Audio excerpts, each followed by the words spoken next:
Hi, I'm James Vincent from Vincent Music, one of the piano teachers here. I'll be taking you through a tutorial on playing Mazurka by Szymanowska, and this is from the grade 1 AMEB in the Comprehensive Piano series 18. So yeah, this piece, I might start by playing it, and then we can talk about it and break it down a little.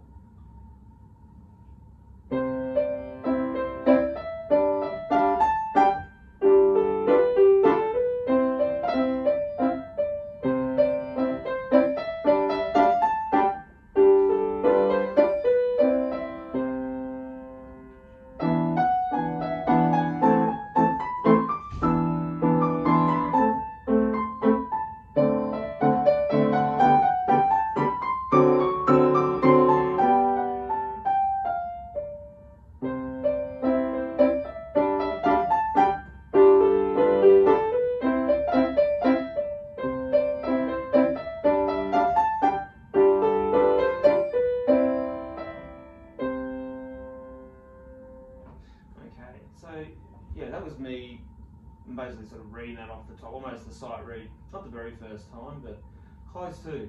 So I tried to do that justice. We've got yeah, very nice lyrical melodic right hand. So very important just to keep making interesting shapes with that.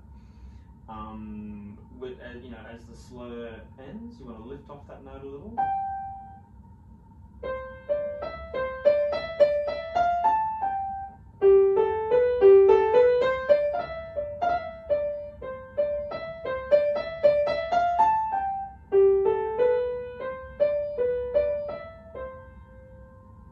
It's funny, that the ending always catches me unaware. I'm not quite expecting the way that ends.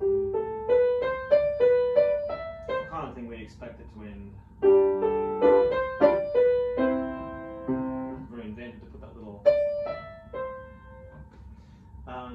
Yeah, it's an interesting composition aspect there. But yeah, keeping that melody interesting, putting a shape in the phrase. So this idea of not making every note exactly the same tone, exactly the same dynamic as the preceding note. As things go up, a good general rule of thumb is you can be gently increasing the dynamic as it goes down, or coming to the end of the phrase, decreasing. But there'll be more intuitive sense of the way you play and the way you choose to shape it. I think it's most important not to have every note exactly the same. You think of it like a landscape or a mountainscape, assuming you're not on a very flat land, and you know, every note, there's always something going up or down, just slightly. So you may find within that there's a little swell to lower the mezzo forte, decreasing back to mezzo piano, and just giving it a little bit of light and shade. What you don't want is something like, only because it's just boring. And yeah, so you've got that these cacciaturas are interesting, and bar 4. They talk about it interestingly in the notes about wiping a speck of dust from the surface of the key, so you can get that so fine it's barely perceptible. Good advice about practicing without it first, so you might just choose to play the notes without the grace notes, and then adding them in. And yeah, look, juxtaposed against this left hand, which is a lot more jumpy. If you're just coming up from previous grades, it might be the first time you've encountered a kind of a jump-based left hand. There's techniques I've spoken about before. Preparing, pre-touching, and then doing eyes closed to really get that confidence in that left hand. So by itself, we look at that first line there.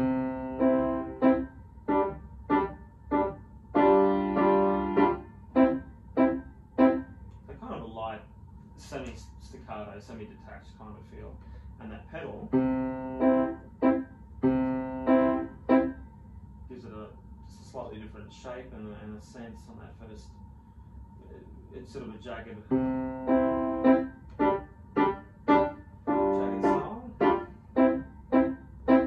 So yeah, ways to get that confident. You can. So first of all, you might practice in this left hand, playing that bottom C, say in the first bar, and then jumping to the second note, the C and E. Getting that as quick as you can. Most people won't have the hands large enough to get that. I imagine some people may have close, but not many. So if you pre-touch there, and the key is the speed of getting there, and then eventually pre-touching and playing. So you always set up, like lining up a pool cue to a ball, or lining up a nail ready to hammer. Here's the speed of how fast can you get there before you play. Then you can take it an extra level where you do eyes closed, and by that time, doing those first two steps, you'd find you'd have the sort of the muscle spatial awareness to feel how far away. Otherwise, failing that, you can gently brush against those black note keys there, because those two black keys at the top, C sharp and D sharp, will kind of cue you. You can aim your second finger on that first C sharp, and that'll let you know where you've got to put that 3 and then also the 1 on either side of the black keys. I've been doing this a while, so I'm quite good at eyes closed. I don't recommend tilting your head like that.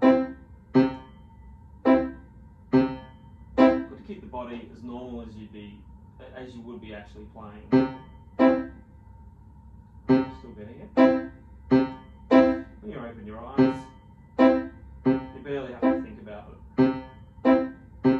It might become in your peripheral, because you really just want that to be so automatic. You can just concentrate on this lyricism of the right hand melody and doing it, not having to worry so much about where's my left hand jumping around.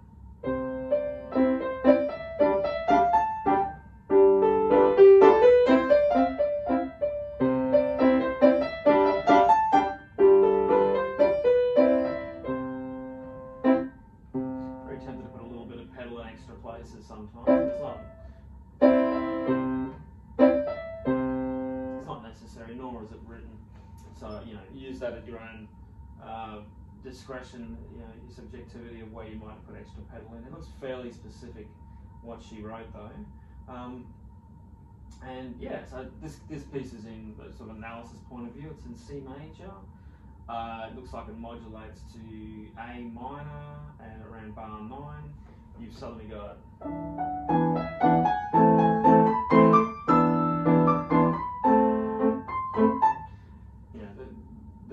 the appearance of G sharps is the giveaway, and the F sharp, it gives it that A melodic minor feel, if you know your melodic minor scales.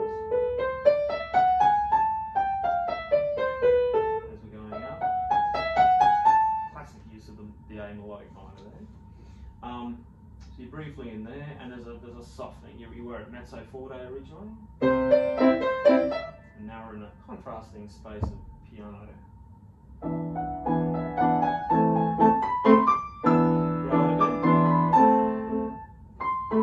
And now we're in the key. It's a bar 13 instrument. Interestingly, we're at G major at bar 13. Heading to a climactic point at that 14 bar 15. You really want to bring it up there. Bum, bum, bum, bum. I might be playing this a tad fast for this. So you could definitely got some room to lower the speed to what I was playing.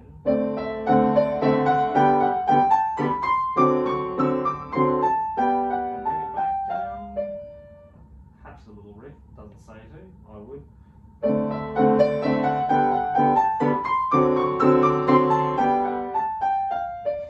Just on that read there, I'm going a little by feel. There's obviously some fingering to get a head around there. I guess if you're phrasing correctly, that shouldn't be a problem because you can lift after that one, the G. The very last bar I'm talking about here with the da capo al fine is, play that G, lift to go to the 3 of the F sharp, begin the next phrase, and that'll take you back to the beginning again with the da capo al fine. Tells you to do. If you're not familiar with the capo al fine, it means to return to the start until you see the word fine, which means end. You see like bar 8, it actually ends there. Saves on writing a whole lot of repeated stuff. It's slightly more complex repeat. But yeah, finishing off that phrase, we go back to bar 14.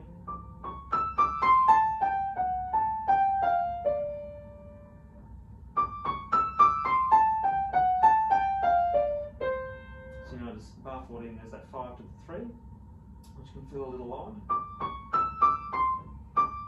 But you see, it makes sense. It sets you up to hit that 5 on that top E there. That's why we changed to 3 on that C sharp. Little sequence there. If you know anything about motives and sequence, you've got a bar 14, you've got this, and then bar 15, we've got this. It looks like almost a direct, like a proper sequence, like a direct, I think intervallically. It's like a direct transposition of the, and then. Clever compositional device and theoretical device for those trying to study motifs and sequences in their theory work and compositions.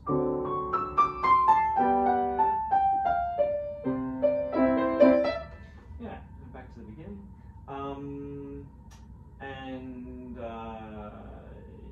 Use of pedal is optional for examination purposes, but yeah, it'd be lovely to put it in. Makes it so much more interesting. Very relaxing kind of mazurka, so keeping that relaxed feel. Moderato at the top is moderately fast, a medium tempo, medium speed, so not too fast, not too slow. What else comes in there? So they talk about, there's some notes there about the dotted rhythms. So I guess dotted rhythms make an appearance in bar 11.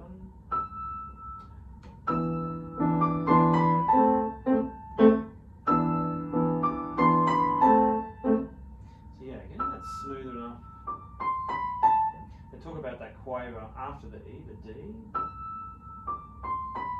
Not sticking out too much, so it just floats down, I'd say. You don't want to accent it too much, which is possible, I guess, with the 4th finger. They talk about without a bump from the dotted crotch to the quavers. Bump. What do they mean by bump? I'd imagine an accent. Yeah, something like that. Anyway, yeah, lovely mazurka. Mazurka is kind of a dance, particularly from, I believe it's a Polish tradition of the mazurka. Chopin was renowned for writing a whole bunch of them. And yeah, there's a particular way the bars get accented. And I guess that would affect the way you dance to it. Anyway, that's my tutorial on playing Mazurka by Maria Szymanowska, which I hope I'm pronouncing that right.